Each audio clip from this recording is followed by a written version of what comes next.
Good afternoon sir.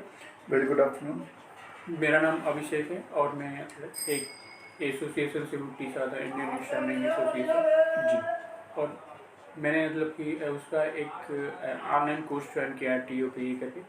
तो मतलब उसके तहत मुझे कुछ कोर टास्क मिले हैं। तो मतलब कि डिफरेंट लोगों से बात करनी है, अलग अलग सिचुएशन में जाके लोगों से बात करनी है और मतलब उसकी एक रिगार्डिंग करनी है और अपने काउंसलर को देना है। मैं अपने मतलब ऑडियंस को बता दूं कि मतलब आपका नाम मिस्टर राम मिलन मौर्य है। आपका अपना एक स्कूल भी है और आप वरिष्ठ पत्रकार भी हैं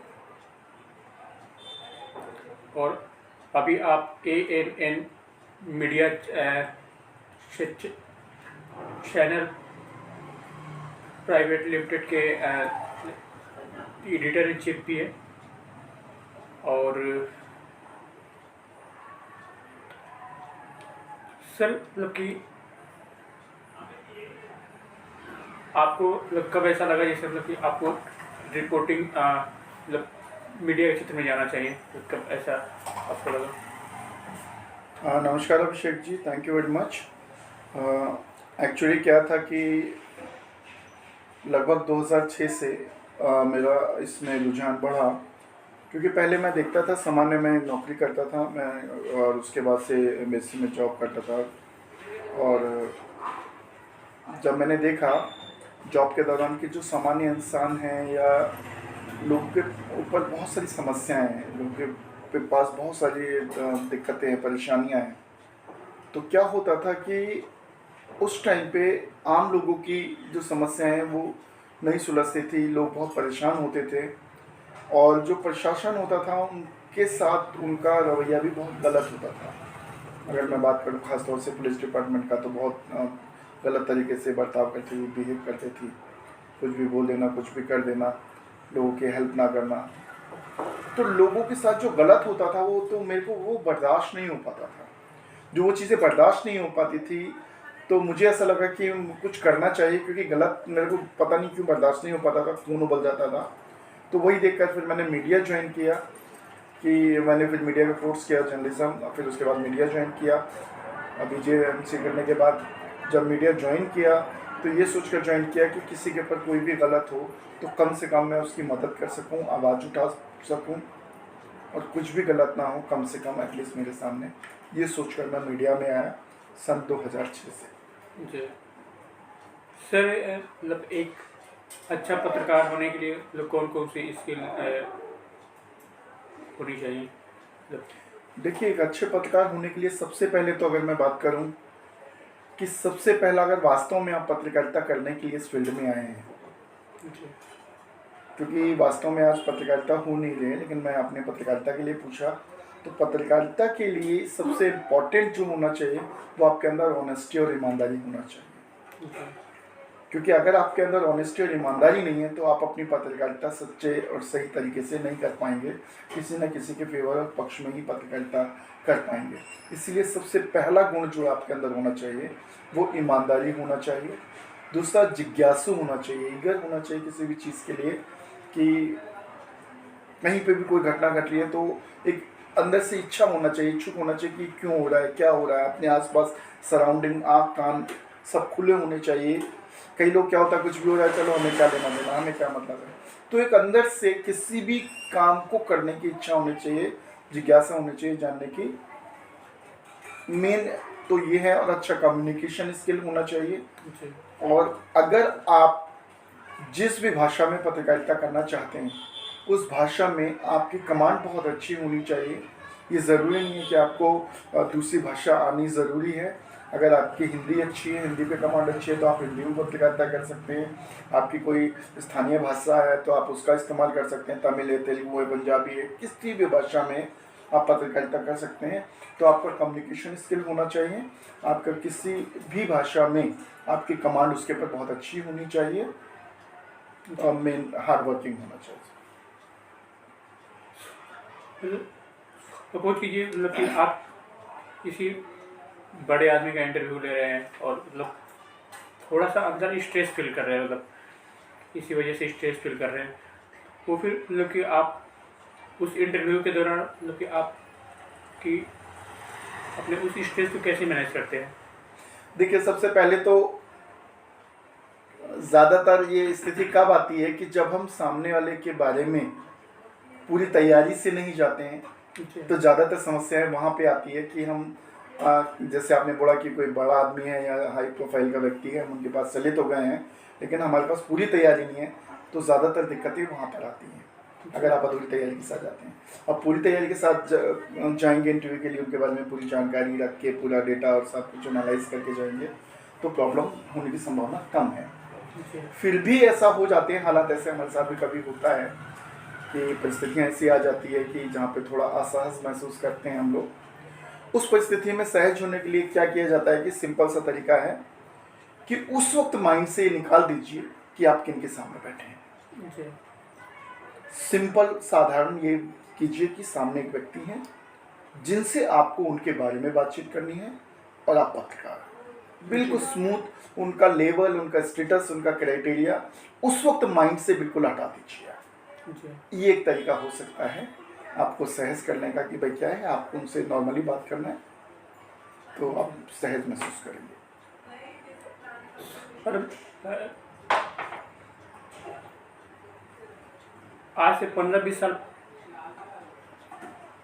पहले की जो पत्रकारिता थी और मतलब आज की पत्रकारिता में क्या अंतर आया? सर बहुत बड़ा फ़र्क है अभिषेक जी। अगर मैं कहूँ कि शायद जो मैं बोलूँगा ये कड़वी सच्चाई है कि वास्तव में जो पत्रकारिता पहले थी, आज सिर्फ पत्रकारिता का नाम ही नाम है, पत्रकारिता तो है ही नहीं।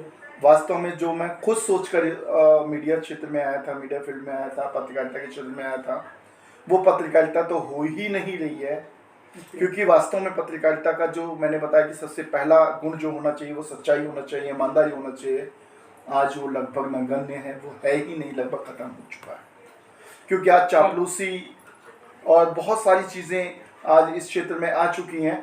पहले पत्रकारिता की एक, अगर मैं बोलूँ सच्चे पत्रकार की एक छवि हुआ करती थी, अगर मैं व्यक्त करूँ जो मैं देखा करता था, ईमानदार और सच्चे पत्रकार की एक पहचान अलग से होती थी।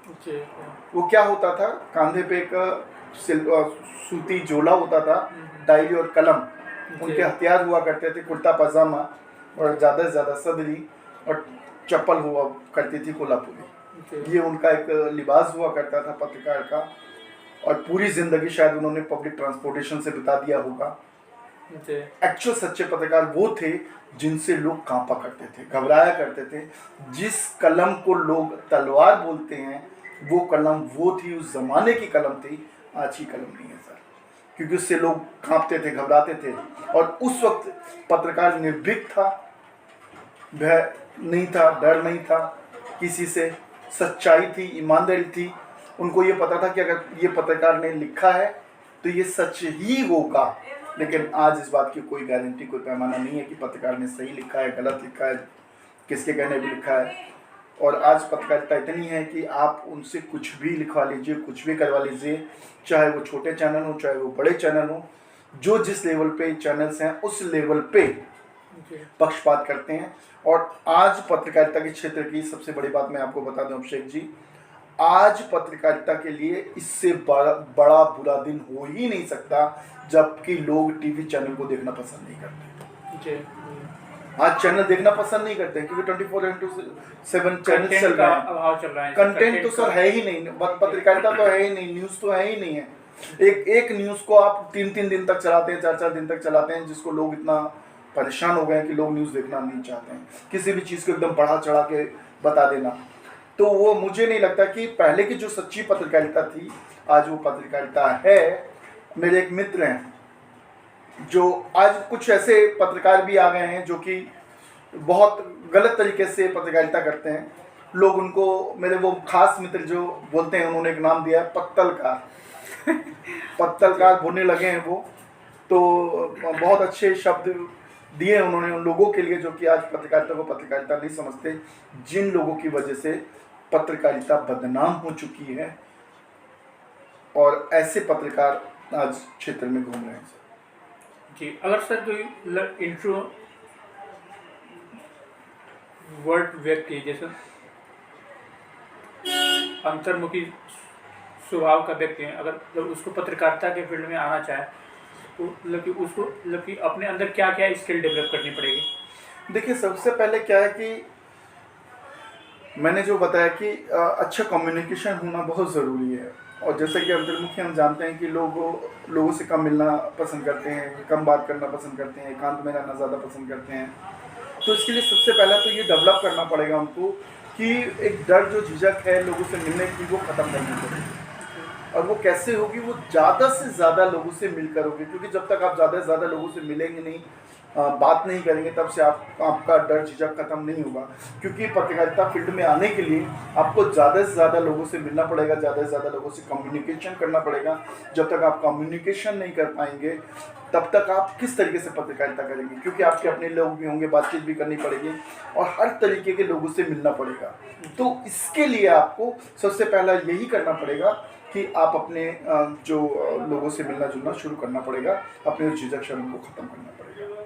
जी, रिपोर्टिंग के दौरान सर मतलब काफ़ी सारी चीज़ें दिखाई देती हैं, तो उसमें से एक्यूरेट कंटेंट को कैसे मैनेज करते हैं? मतलब एक्यूरेट कंटेंट कैसे निकालते हैं? देखिए, उसका तरीका ये है, बिल्कुल सही कहा आपने। आज क्या है कि जब से सोशल मीडिया है, अफवाहों का बाजार एक तरह से गर्म है। कोई एक बात चलती है तो चलती कुछ और है, पहुंचती कुछ और है और होते होते कुछ और हो जाती है। इसका सही तरीका ये है कि वास्तव में जो घटना जहाँ की है, जैसी घटना है, खुद उसको ऑथेंटिकेट करना चाहिए, खुद वेरीफाई करना चाहिए, खुद जाके उसकी जांच करनी चाहिए, इन्वेस्टिगेट करना चाहिए कि वो सही है या नहीं है। चाहे वो डॉक्यूमेंट के बेस पर, चाहे वो जाकर वहाँ पर खुद लोगों से बात करके। जैसे मतलब कि ऑडियंस के पॉइंट देखिए, कैसे मतलब उसमें मतलब ऑडियंस के, मैंने क्या बोला कि आप कंटेंट को निकालेंगे, मौके पे जाएंगे तभी आपको बातचीत पता लगेगा।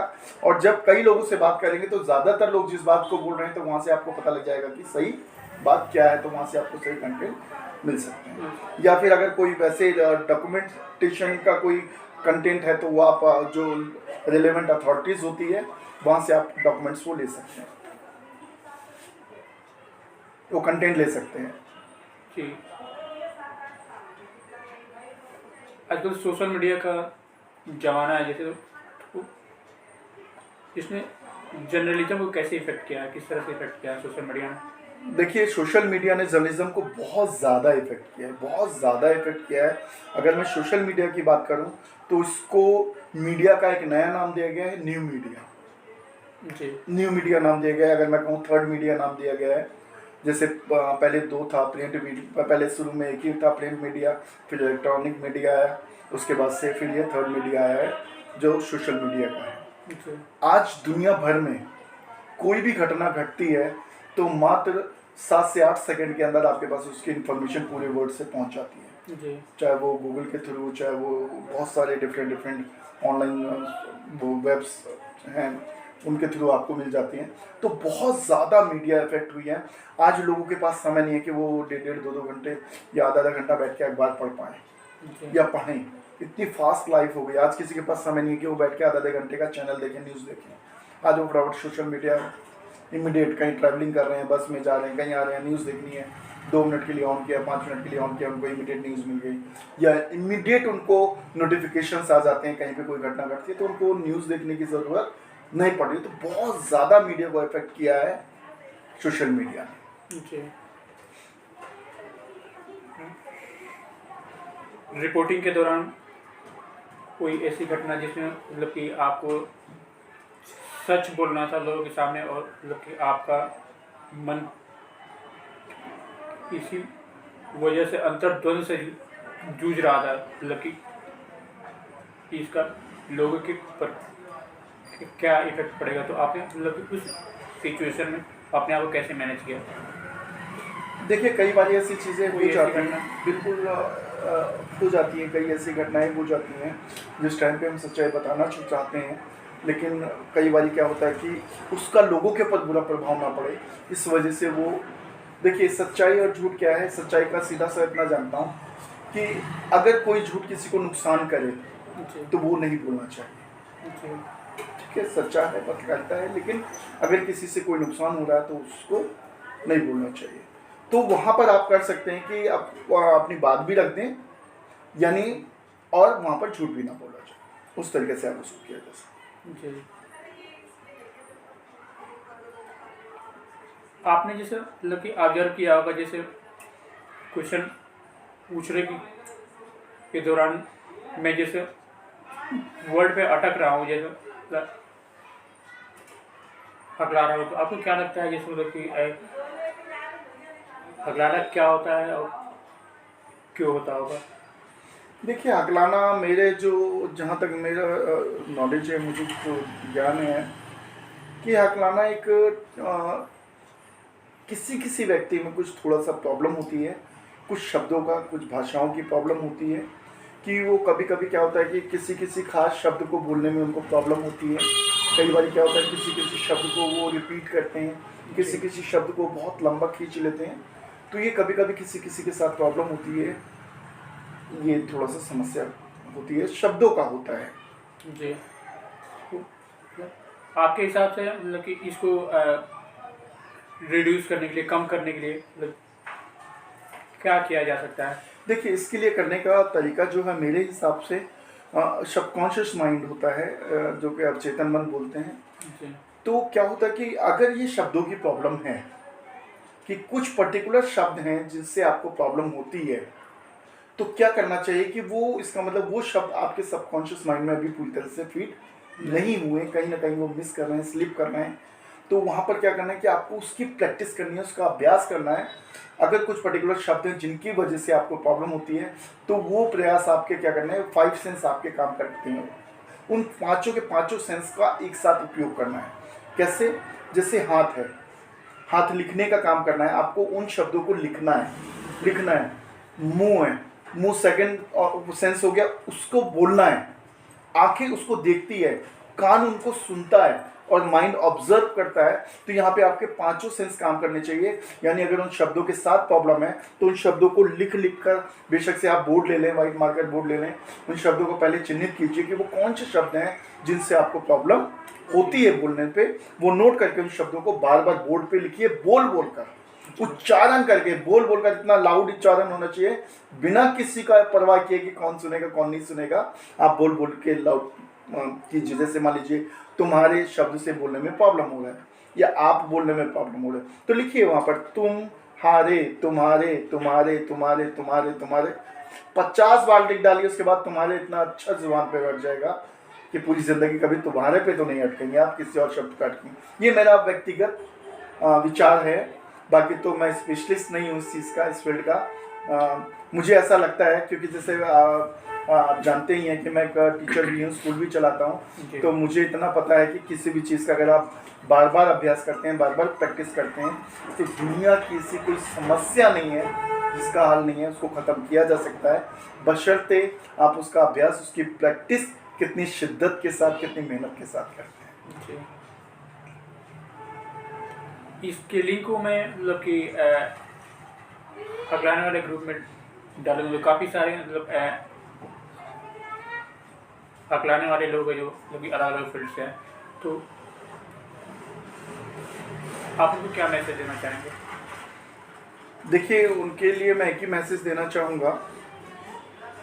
क्या होता है कि परमपिता परमेश्वर ने दुनिया में जितने भी लोग हैं, हर किसी को अलग अलग बनाया है, किसी को भी एक समान नहीं बनाया, और हर किसी के अंदर बहुत सारी कमियां, तो कोई ना कोई एक विशेषता ईश्वर ने सबको दिया है। हर किसी के अंदर कोई ना कोई एक खूबी होगी, लेकिन ज़्यादातर लोग क्या है, अपनी खूबियों की बजाय कमियों पे ध्यान देते हैं, और इसकी वजह से लोगों के अंदर हीन भावना पैदा होना शुरू हो जाता है। और जो लोग, जैसे अभी आपने बतलाया कि हकलाने का मैसेज देना है तो उसके लिए उनको एक ही मैसेज दूंगा कि कभी भी बहुत सारे ऐसे लोग हैं कि हीन भावना की वजह से परेशान हो जाते हैं, लोगों से मिलना कम करते हैं, बात करना कम करते हैं कि सामने वाला व्यक्ति क्या सोचेगा, सामने वाला व्यक्ति मेरे बारे में कहीं कुछ गलत ना बोल दे, कहीं मजाक ना उड़ाए, कहीं हंसी ना उड़ाए, कहीं कहते हैं कि चिढ़ाए ना, उस तरीके से वो ना करे। तो इस बात को लेकर मैं इतना ही कहूँगा कि आप दुनिया में किसी की परवाह मत कीजिएगा साथियों। दुनिया में हर कोई हर किसी को खुश नहीं रख सकता, हर किसी को कोई संतुष्ट नहीं रख सकता। अगर कोई आपका मजाक उड़ाता है, आपकी बात पे हंसता है, तो भगवान ने 2 कान दिए, एक से सुनिए, दूसरे से निकाल दीजिए।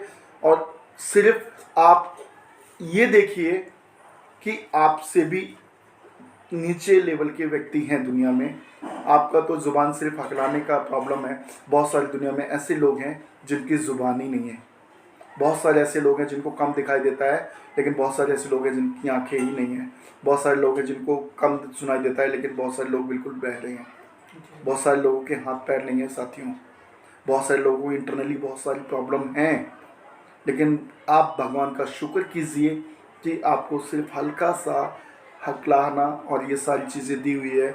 और इसकी वजह से अगर आप अपने अंदर हीन भावना लाते हैं तो ये बहुत गलत बात है, ये अच्छी बात नहीं है। आप भगवान का शुक्रिया अदा कीजिए और ये शुक्र कीजिए कि भगवान ने आपको इतनी अच्छी ज़िंदगी दी है और इतना सब कुछ दिया है। माइंड से नेगेटिव चीज़ें निकाल दीजिए, बगैर किसी की परवाह किए। दुनिया में किसी की परवाह नहीं करनी है कि कौन क्या बोलेगा क्या नहीं बोलेगा। सिर्फ आपको क्या करना है, ज़्यादा से ज़्यादा लोगों से बात करना है, ज़्यादा से ज़्यादा लोगों से मिलना है, और बात करके ही आप इन समस्याओं का समाधान कर सकते हैं। कोई क्या सोचेगा क्या बोलेगा ये उनके ऊपर छोड़ दीजिए, ये उनका काम है, क्योंकि हम आप हर किसी को खुश और संतुष्ट नहीं कर सकते। ये तो आपने बताया, आपने पूछा कि किसी के साथ प्रॉब्लम है तो, लेकिन साथियों यहाँ मैं कहूँगा जो परफेक्ट है ना, जो सब कुछ ठीक ठाक है, क्या हर व्यक्ति उनसे खुश है? नहीं।